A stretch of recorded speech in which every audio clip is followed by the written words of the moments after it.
সময়টা যখন ঘোরাঘুরি করার, তখন কি আর ঘরে বসে থাকা যায়? তাই তো ছুটে চললাম গ্রামের পথে। যখনই সুযোগ পাই গ্রামে ছুটে যেতে এতটুকু দেরি করি না। তবে আজকে কিন্তু বড্ড দেরি হয়ে গিয়েছে গ্রামে যেতে। কারণ আমাদের যে অটো চালকটা ছিল, তিনি বেশ খানিকটা তার বোকামোর কারণে লেট করিয়ে দিয়েছে আমাদের। তো যাই হোক, প্রবলেম নেই। সেই সুযোগে বা সেই অছিলাতেই হোক, আমাদের নৌহাটাতে খাবার দাবার করার একটা সুন্দর সুবর্ণ সুযোগ হয়ে গিয়েছিল। তাই আমি আর আমার ছোট বোন হাতছাড়া না করে চলে গেলাম নৌহাটাতে। রাজশাহীর নৌহাটার সেই রিপন ভাই হোটেলের কালাভুনা বেশ পরিচিতি লাভ করেছে আমাদের রাজশাহী শহরে।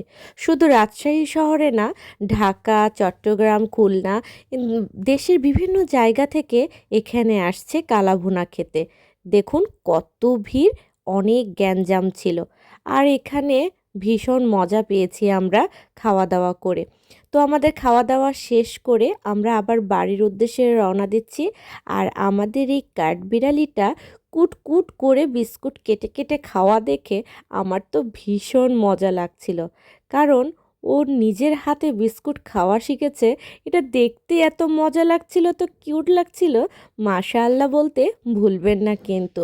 এই যে বাড়ির পথে যাচ্ছি, আর বাড়ির পথে যাওয়ার সময় এই দৃশ্যটা সত্যি অনাবিল সুন্দর এবং মনোমুগ্ধকর। রাস্তাটা যেমন সুন্দর, চারপাশের এই সবুজ প্রকৃতি দেখতে ভীষণ আনন্দ লাগে এবং মনটা ভরে ওঠে।